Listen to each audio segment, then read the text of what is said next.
అందరికీ నమస్తే అండి. Good morning. ఈనాడు, ఆంధ్రజ్యోతి, సాక్షి, ఆంధ్రప్రభ 4 పత్రికల్లో వచ్చిన వార్తలు, వాటిలో వాస్తవాలు, ఉద్దేశాలు అన్నీ కూడా మనం ఈ వీడియోలో ఉన్నది డిస్కస్ చేద్దాం. కంటెంట్ నచ్చిన వాళ్ళు మీ మిత్రులందరికీ కూడా వీడియో లింక్ షేర్ చేయండి, సబ్స్క్రైబ్ చేసుకోమని చెప్పండి.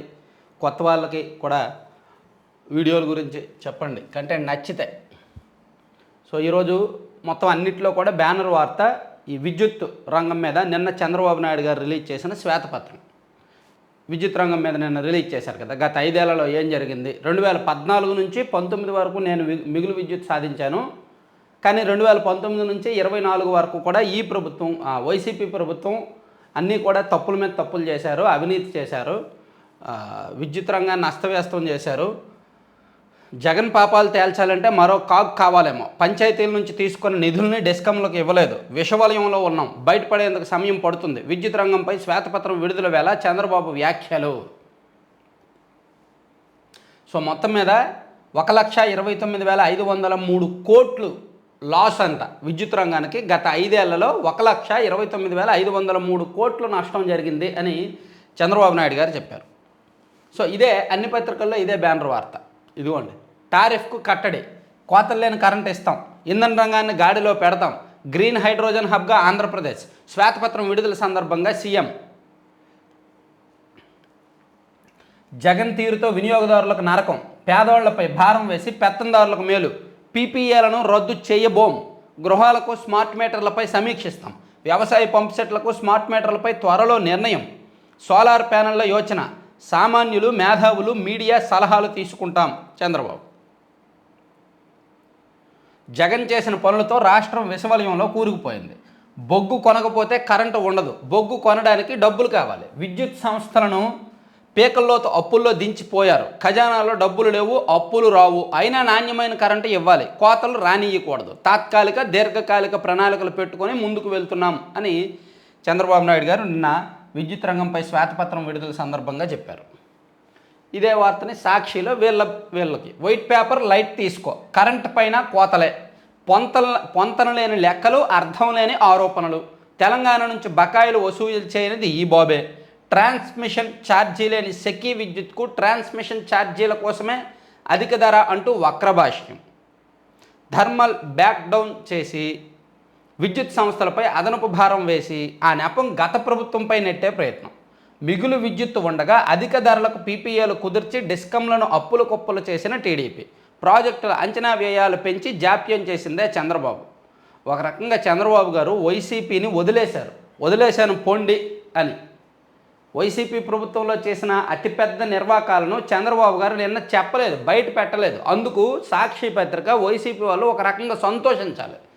ఎందుకంటే వైసీపీ చేసిన అవినీతిలో ఆయన కూడా వాటా తీసుకున్నారు కాబట్టి. మళ్ళీ నేను రిపీట్ చేస్తున్నా, గత 5 ఏళ్లలో వైఎస్ఆర్ కాంగ్రెస్ పార్టీ అధికారంలో ఉండగా విద్యుత్ రంగంలో జరిగిన అవినీతిలో టీడీపీ కూడా వాటా తీసుకుంది కాబట్టి ఈ అవినీతి జోలికి వెళ్ళట్లా.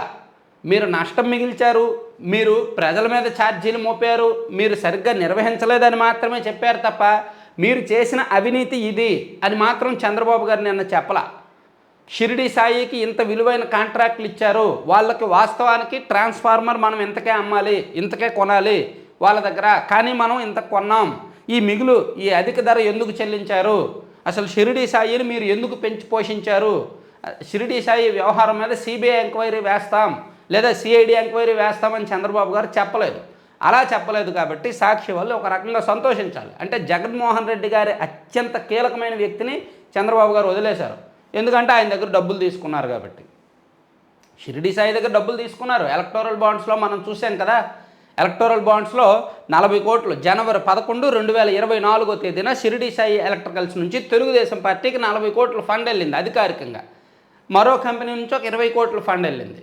అధికారికంగా 60 కోట్లు తీసుకున్నారు, అనధికారికంగా అనఫీషియల్గా చీకట్లో లెక్కల్లోకి రాకుండా భారీగానే తీసుకున్నారు, ఇంకా ఎక్స్ట్రా భారీగానే తీసుకున్నారు, అది మనం చెప్పకూడదు. సో అందుకని నిన్న విద్యుత్ రంగం శ్వేతపత్రం విడుదలలో ఎక్కడా కూడా షిరిడి సాయికి ఇంత ఇచ్చారు, ఇంత లబ్ధి ఇచ్చారు, ఇంత చేశారు, వాళ్ళని బాగా పెంచి పోషించారు, వాళ్ళ అక్రమాలు ఇవి అని ఎక్కడా కూడా చెప్పాల. గతంలో ఇదే పత్రికల్లో, ఇదే ఈనాడు, ఇదే ఆంధ్రజ్యోతిలో షిరిడి సాయి అక్రమాలను తెగరాశారు. అలాగే టీడీపీ అధికార ప్రతినిధి పట్టాభి గారు ప్రెస్ మీట్లు పెట్టి మరీ షిరిడి సాయి గురించి చెప్పారు. కానీ ఆ పార్టీ అధికారంలోకి వచ్చాక ఏమీ లేదు. విద్యుత్ రంగం శ్వేతపత్రం విడుదల సందర్భంగా అసలు షిరిడీ సాయి ప్రస్తావనే లేదు. అంటే చీకటి వ్యవహారాలు ఎంతగా ఉన్నాయో చూడండి. సో సాక్షిలో ఒక రకంగా సంతోషించాలి. విద్యుత్ రంగానికి అపార నష్టము, జగన్ నిర్ణయాలతో అదే చంద్రబాబు గారు చెప్పిన శ్వేతపత్రం మీద వీళ్ళు వీళ్ళ కోణంలో రాశారు. అదంతా కూడా అబద్ధాలే, జగన్మోహన్ రెడ్డి గారే ఉద్ధరించారు అనేటట్టు రాసుకొచ్చారు. ఆంధ్రప్రభలో చూసుకుంటే దాన్ని స్మార్ట్ మీటర్లపై త్వరలో నిర్ణయం తీసుకుంటాం, పాత ఒప్పందాలపై సమీక్ష చేస్తాం, విద్యుత్ కోతలు ఉండవు, తప్పుడు నిర్ణయాలతో 1,29,000 కోట్ల నష్టాన్ని మిగిల్చారని ఇక్కడ రాసింది ఇచ్చారనమాట. శ్వేతపత్రాలని తేలిగ్గా తీసుకోవద్దు, ఇవి నిజాల పత్రాలు. తవ్విన కొద్దీ ఆర్థిక దుస్థితి బయటకు వస్తోంది. రాష్ట్ర విద్యుత్ శాఖలో అడుగడుగున అవకతవకలే. పీపీఎల్, సోలారు, విండ్ పవర్ కొనుగోలులో అవినీతి, హైడ్రో పంప్ ఎనర్జీ, స్మార్ట్ మీటర్లో కుంభకోణం, వ్యవసాయ మీటర్లు, పవర్ ప్రాజెక్టులో గోల్మాల్. రాష్ట్రంలో విద్యుత్ శాఖ పరిస్థితిపై శ్వేతపత్రం విడుదల సందర్భంగా ముఖ్యమంత్రి చంద్రబాబు కళ్ళెదురుగా కనిపిస్తున్న అవినీతి గురించి మాట్లాడలేదు. జనరలైజ్ చేసి అక్కడ జరిగింది ఇక్కడ జరిగిందని మాత్రమే చెప్పారనమాట. సో ఇది దీని మీద రకరకాలుగా ఒక్కో పత్రిక ఒక్కోలా రాశారు. తర్వాత ప్రధానమంత్రి నరేంద్ర మోదీ గారు రష్యా పర్యటనలో ఉన్నారు కదా, అక్కడ నవబంధం అంట 9 రంగాల్లో మరింత ముందుకు సాగాలని భారత్ రష్యా నిర్ణయం, 2030 నాటికి $100 బిలియన్ వాణిజ్య లక్ష్యం, మోదీ పుతిన్ల శిఖరాగ్ర సదస్సులో అంగీకారం, భారత ప్రధానికి రష్యా అత్యున్నత పౌర పురస్కారం, బాంబులు తుపాకులతో శాంతి చర్చలు సఫలం కావన్న ప్రధాని Modi, order of Saint Andrew the apostles పురస్కారాన్ని ప్రదానం చేస్తున్న రష్యా అధ్యక్షుడు పుతిన్. మంచిది. ఫోటోగ్రాఫర్ల పక్కన ఉండుంటారుగా, 4-5 ఫోటోలు తీసుకుంటారుగా. ఇక్కడ ఇంకో ఇంపార్టెంట్ వార్త చూడొచ్చండి. అడ్డగోలు పనులు చేయనంటే అవమానించారు. సీనియర్ ఐపీఎస్ అధికారి సంతోష్ మెహ్రాతో వైకాపా ప్రభుత్వం అనుచిత ప్రవర్తన. అధికార యంత్రాంగం పట్ల గత సర్కారు తీరుకు ఇదే నిదర్శనం. బాధ్యత కలిగిన ఏ ప్రభుత్వమైనా సరే తన యంత్రాంగం ద్వారా ప్రజలకు మెరుగైన సేవలు అందించాలనుకుంటుంది. పోస్టుల భర్తీలో నిజాయితీ పరులకు, సమర్థులకు పెద్దపీట వేస్తుంది. అయితే గత 5 ఏళ్ళు ఆంధ్రప్రదేశ్లో ఉన్న వైఎస్ జగన్మోహన్ రెడ్డి ప్రభుత్వ తీరే వేరు. తాము చెప్పిన అడ్డగోలు పనులను సై అంటూ పూర్తి చేసేవారిని అందలమెక్కించడం, చేయలేమన్న వారిని వేధించడం దాని విధానం. ఆంధ్రప్రదేశ్ క్యాడర్కు చెందిన 1987 బ్యాచ్ ఐపీఎస్ అధికారి సంతోష్ మెహ్రాను జగన్ ప్రభుత్వం ఎలా అవమానించి మానసికంగా హింసించిందో తెలుసుకుంటే మొత్తంగా అధికార యంత్రాంగం పట్ల దాని వైఖరి ఏంటో తెలుస్తుంది. ఉమ్మడి రాష్ట్రంలో ACB director, Rayalaseema zone IG వంటి కీలక పదవులు నిర్వహించారు. సో 2021లో ఆయనకు డీజీపీ హోదా వచ్చింది. కానీ ఆయనకు ఒక పని చెప్పారు, ఆ పని ఆయన చేయలేదని ఆయనకు పోస్టింగ్ ఇవ్వలేదు, అవమానించారనమాట. ఆయనకి ఏదో ఒక అడ్డగోలు పని ఒకటి చెప్పారు, కక్ష సాధింపుకి సంబంధించి ఒక అక్రమ పని ఒకటి చెప్పారు, ఆయనేమో చేయను అన్నారు. దాంతో ఆయనకు వేధించి పోస్టింగ్ ఇవ్వకుండా పక్కన పెట్టారు. ఐపీఎస్లు, ఐఏఎస్లు వాళ్ళ మాట విన్నోళ్ళే మంచోళ్ళు అయ్యారు, మిగిలిన వాళ్ళని పక్కన పెట్టేశారు. పల్నాడు జిల్లా వెల్దుర్తి మండలంలో దావుపల్లి అటవీ ప్రాంతంలో పులి కనిపించింది అంటండి. ఇదిగోండి. వైకాపాతో అంటకాగి వీఆర్ఎస్తో ఇంటికేగి ప్రవీణ్ ప్రకాష్ స్వచ్ఛంద పదవి విరమణ. ప్రవీణ్ ప్రకాష్ గారు నాకు తెలిసి ఐఏఎస్ అధికారులు ఇలా కూడా ఓవర్ యాక్షన్ చేస్తారా అనిపించుకున్న అధికారి ఆయన. అసలు ఎంత ఓవర్ చేసేవాడంటే ఆయనకి ఏ శాఖ అప్పగిస్తే ఆ శాఖ. అంతకుముందు ఫస్ట్ ఏమో సీఎంఓలో కీలకమైన అధికారి, సీఎం గారికి ముఖ్య కార్యదర్శి. ఆ తర్వాత ఎడ్యుకేషన్ డిపార్ట్మెంట్. గత 5 ఏళ్లలో ఆయన చేసిన కీలక పదవులు అవి. ఆ రెండిట్లో కూడా ఆయన టీచర్లను వేధించడం, టీచర్లకి పిల్లలతో డైరెక్ట్గా మాట్లాడడం, టీచర్లు వేధింపులకు గురి చేయడం, నోటీసులు ఇవ్వడం మామూలుగా చేయలే ఓవర్ యాక్షన్. సో దాంతో ఆయన చేసిన పనుల వల్ల కొంత వైసీపీకి నష్టం జరిగింది. సో ఇప్పుడు ఆయన వీఆర్ఎస్ తీసుకున్నారంట. ఆగస్టు 15 నుంచి అన్నా క్యాంటీన్లు ఆంధ్రజ్యోతిలో రాశారు ఈ ప్రవీణ్ ప్రకాష్ గారి గురించి. ఇదిగోండి. ప్రక్షాళన ఆరంభం, జగన్ వీర విధేయులపై కొరడ, సీనియర్ ఐఏఎస్ ప్రవీణ్ ప్రకాష్తో మొదలు, త్వరలో మరో 2-3 ఉద్వాసన. ఆయన వీఆర్ఎస్కు ప్రభుత్వం ఓకే, 3 నెలల నోటీసు గడువు ఇంకా ఉండగానే ఉత్తర్వులు, మిగతా వారికి గట్టి హెచ్చరిక పంపేందుకే, వ్యవస్థలను భ్రష్టు పట్టించిన వారిపై ఆరా, 300 మంది ఇలాంటి వారే, అంతమందిని తప్పించాలంటే ఐఏఎస్ల కొరత, అందుకే జల్లెడ పట్టి పరిమిత సంఖ్యలో చర్యలు. జగన్మోహన్ రెడ్డి గారి ప్రభుత్వం ఉన్నప్పుడు కొంతమంది ఐఏఎస్లు ఐపీఎస్లు బాగా ఓవర్ యాక్షన్ చేశారు, విపరీతంగా హద్దులు మీరి చేశారు. యాక్చువల్లీ వాళ్ళ పట్ల వాళ్లకు ఒక పార్టీ అన్నా ఒక నాయకుడన్నా అభిమానం ఉంటే ఉండొచ్చు కాక, సో వాళ్ళకు అనుకూలంగా ఉంటే ఉండొచ్చు కాక, ఆ అనుకూలతలో కూడా కొన్ని హద్దులు ఉంటాయి. ఆ హద్దులను చెరిపేసి అపరిమిత భజన చేశారు, అపరిమిత అక్రమాలు అపరిమిత అరాచకాలు చేశారు కొంతమంది ఐఏఎస్లు ఐపీఎస్లు. దానిలో ప్రవీణ్ ప్రకాష్ గారు కూడా ఒకళ్ళు. కాబట్టి ఆయన వీఆర్ఎస్ తీసుకున్నారు, ఇంటికి వెళ్ళిపోయినట్టే ఆల్మోస్ట్.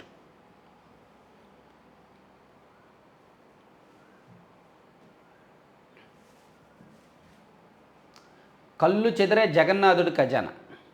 46 ఏళ్ల తర్వాత తెరుచుకొనున్న భారీ పూరి భాండాగారం ఈ నెల 14న తెరవాలని ప్రభుత్వానికి జస్టిస్ విశ్వనాథ్ రథ్ కమిటీ సిఫార్సు. ఆభరణాల లెక్కింపు మరమ్మతులకు మార్గదర్శకాలు. ఒడిశాలో పూరి శ్రీ క్షేత్రరత్న భాండాగారం ఓ అద్భుతమైన ఖజానా. జగన్నాథుని వెలకట్టలేని విలువైన ఆభరణాలను 5 కర్రపెట్టెల్లో ఉంచి రహస్య గదిలో భద్రపరిచారు. సో దాన్ని తెరవనున్నారనమాట ఈ నెల 14వ తేదీన. ఆగస్టు 15 నుంచి అన్నా క్యాంటీన్లు, మంచిది. పెద్దిరెడ్డి ఇసుక కొండల సీజ్. వైకాపా ప్రభుత్వ హయాంలో భారీగా నిల్వలు, కాలువ పనుల కోసమని నమ్మించే ప్రయత్నం, మంచిది.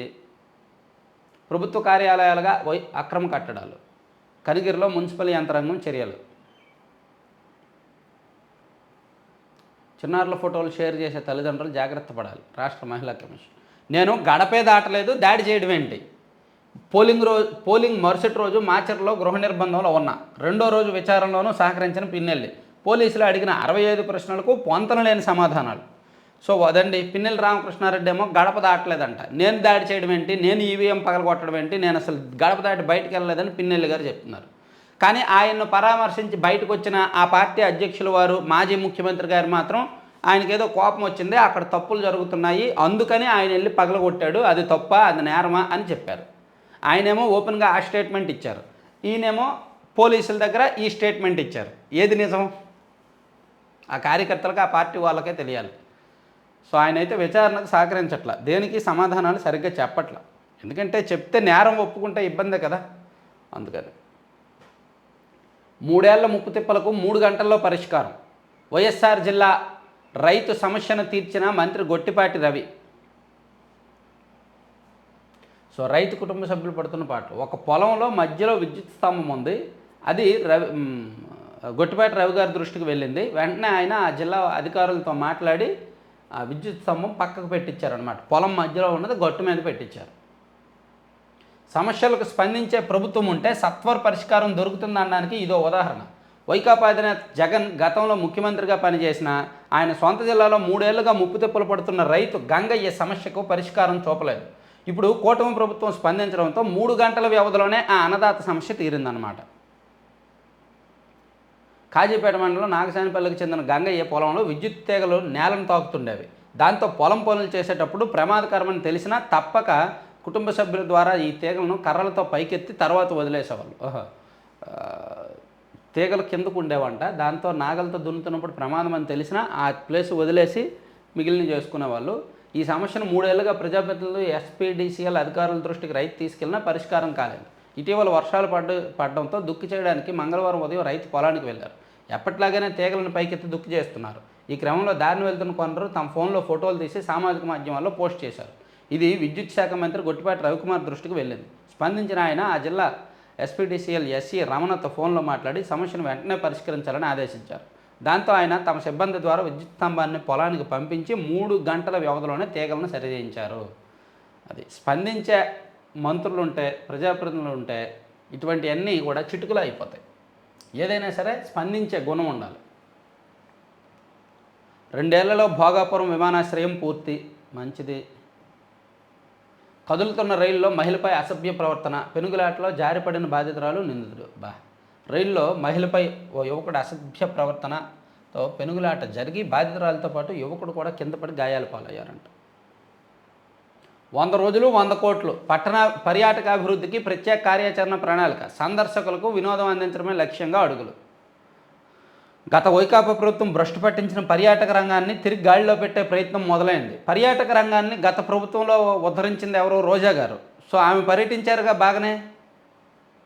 చెప్పులు తన పిఏ చేత మొయ్యించి మరీ పర్యటించారు. మామూలుగా కూడా కాదు. రాష్ట్రేతర ప్రాంతాల్లో నుంచి వచ్చే సందర్శకులకు వినోదాన్ని అందించే ప్రాజెక్టులకు 100 రోజుల్లో అందుబాటులోకి తెచ్చాలి. మన రాష్ట్రం పర్యాటకంగా చేయాలి, కానీ చాలా విశేషాలు ఉన్నాయి. దేశంలో బహుశా మరే ఇతర రాష్ట్రాలకు లేనన్ని పర్యాటక అంశాలు మన రాష్ట్రంలో ఉన్నాయి. బౌద్ధ స్తూపాలు కానీ, తీర ప్రాంతం కానీ, పురాతన ఆలయాలు కానీ, అవన్నీ కూడా ప్రభుత్వం గుర్తించి దాన్ని అభివృద్ధి చేస్తే ఖచ్చితంగా ఉంటుంది. తీర ప్రాంతంలో గోవా టైప్లో ఫెస్టివల్స్ నిర్వహించవచ్చు అప్పుడప్పుడు. దాని ద్వారా పర్యాటకులను ఆకర్షించవచ్చు. రాజధానికి రాచపుండు, 100 కోట్లు కొల్లగొట్టిన ఘనుడు, కృష్ణా తీరాన అడ్డగోలుగా ఇసుక దోపిడీ, రాజధాని ప్రాంతంలో విధ్వంసమే లక్ష్యం, మాజీ ప్రజాప్రతినిధి అక్రమాల భాగోతం. ఇసుక తవ్వాలన్నా తరలించాలన్నా 5-6 ప్రభుత్వ శాఖల నుంచి అనుమతులు తప్పనిసరి. కానీ ఒక్క అనుమతి లేకుండా దర్జాగా ఇసుక తరలించే బరితెగింపు అమరావతిలోని ఒక వైకాపా నాయకుడు సొంతం. గత ప్రభుత్వంలో ముఖ్య నేత అండ చూసుకొని రాజధాని ప్రాంతంలో కృష్ణానదీ తీరాన్ని 5 ఏళ్ల పాటు చెరబట్టారు.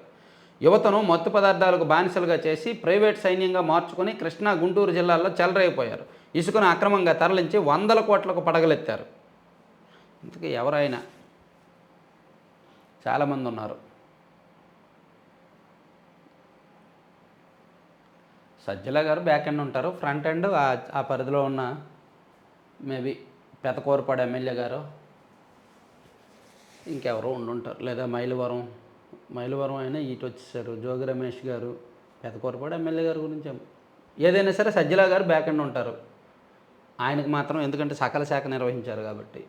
ఇప్పుడు కూడా సకల శాఖ మంత్రి ఉన్నారండోయ్. అప్పుడు సకల శాఖ ఎలా ఉన్నారు, ఇప్పుడు కూడా సకల శాఖ మంత్రి ఉన్నారు. ఎవరనేది మళ్ళీ టైం వచ్చినప్పుడు చెప్పుకుందాం. కొన్ని చిన్న పొరపాట్లు చేశాం. విలేకరులతో ఇష్టాగోష్ఠిలో కేటీఆర్. మా ఓటమికి 3-4 కారణాలు ఉన్నాయి. అభ్యర్థులను మార్చి ఉంటే గెలిచేవారా అంటే ఏపీలో జగన్ చాలామంది అభ్యర్థులను మార్చారు. అయినా వైకాపా ఓడిపోయిందిగా. మేము కొన్ని విషయాల్లో చిన్న పొరపాట్లు చేసాం. అందులో ప్రజలు తప్పు లేదు. మాకు ఓటేయకపోవడం ప్రజల తప్పని ఎవరైనా అంటే అది సరికాదు. కొన్ని విషయాల్లో మా వైఖరి మార్చుకుని, కొన్ని విషయాల్లో ఏంటి మొత్తం మీరు అందరూ మీ నాన్నను ముందు పక్కనెట్టండి. జీవీఎంసీ కమిషనర్ సాయికాంత్ వర్మ బదిలీ. అత్యంత వివాదాస్పద అధికారులు పేరు. వైకాపా నాయకులకు అడ్డగోలుగా పనులు చేశారని ఆరోపణ.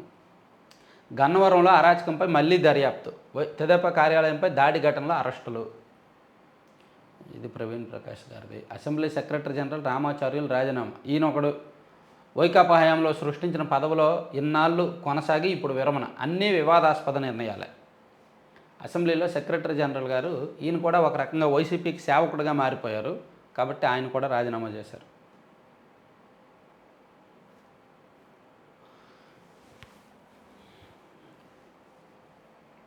ఈ ఏడాది డిఎస్సి లేనట్టే. డిసెంబర్ నాటికి నియామక ప్రక్రియ పూర్తి చేస్తామన్న హామీ గాలికి. టెట్ జూలై 2024 షెడ్యూల్లో మార్పులు. ఆగస్టులో జరగాల్సిన పరీక్షలు అక్టోబర్కు వాయిదా. నవంబర్లో టెట్ ఫలితాలు. 3 నెలల తర్వాత డిఎస్సి. ప్రైవేటు ఉద్యోగాలు మానుకొని సిద్ధమవుతున్న అభ్యర్థులు. నోటిఫికేషన్ ఆలస్యంతో ఆందోళన. అధికారంలోకి రాగానే మెగా డిఎస్సి ప్రకటించి ఖాళీగా ఉన్న అన్ని ఉపాధ్యాయ పోస్టులను భర్తీ చేస్తామని సీఎం చంద్రబాబు ఇచ్చిన హామీ నీరుగారుతోంది. ముఖ్యమంత్రిగా తొలి సంతకం డిఎస్సి ఫైల్పైనే చేయడంతో ఉపాధ్యాయ అభ్యర్థుల్లో చిగురించిన ఆశలు సన్నగలుతున్నాయి.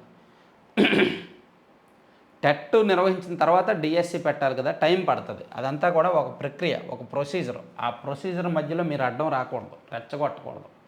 బీమా పేరుతో భారం వేయొద్దు. మీరు 5 ఏళ్లలో ఒక్కటి కూడా ఇవ్వలేదుగా, ఆయన ఇంకా కనీసం ఇస్తున్నారు. బీమా పేరుతో భారం వేయొద్దు. పంటల బీమా మొత్తాలను రైతుల ఖాతాల్లో జమ చేయాలి. ప్రభుత్వంపై ఒత్తిడి తెచ్చేందుకు 18-19 తేదీల్లో ఉద్యమం అంట. బాంబులు తోటలనాడు శాంతి చర్చలు సాగుబోక. ప్రపంచ బ్యాంకు బృందంతో చంద్రబాబు భేటీ.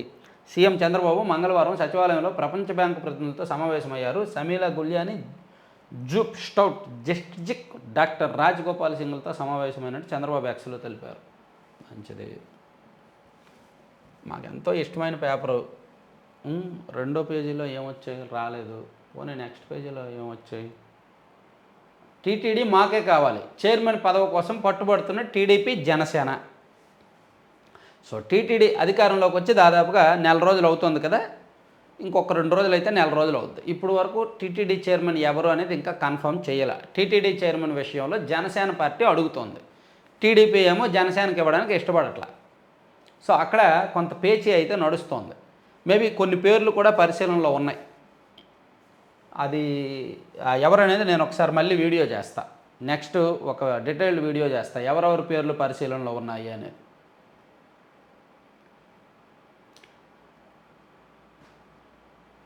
గుల్బెమ్ కేఎం అవార్డుకు ఏపీసీఎన్ఎఫ్ నామినేషన్. రాష్ట్రంలోని ప్రకృతి సాగుకు మరోసారి అంతర్జాతీయ గుర్తింపు.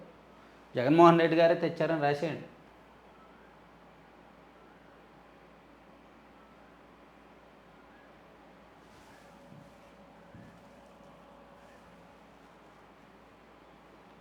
పేపరే చదవం, ఇంకెళ్ళి ఎడిటోరియల్ ఎందుకు మాకు.